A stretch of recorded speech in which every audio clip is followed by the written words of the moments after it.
Hallo julle, vanmôre wil ek met jou twee woorde deel. Die eerste een is stry en die ander een is hart.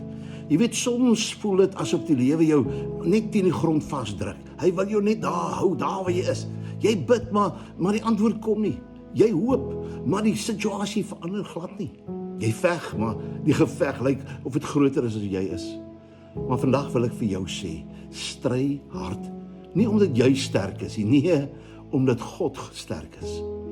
Die duiwel wil hê jy moet ophou bid. Die duiwel wil hê jy moet moed verloor. Hy wil hê jy moet glo dat nooit iets goed gaan gebeur of goed gaan verander in jou lewe nie. Maar God sê, moenie moeg word om goed te doen nie, want op die regte tyd sal jy oes as jy nie verslap nie. Ek dink sommer aan 'n atleet, haar oomblik wanneer sy spiere begin brand en hy wil net opgee.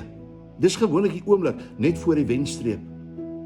Wanneer hulle nader kom aan hulle wonderwerk as ooit tevore. En selde met my en met jou.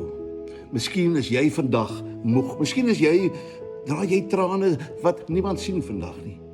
Miskien veg jy 'n stryd waarvan niemand weet nie. Dan is hierdie woord net vir jou vanmôre. Stry hard.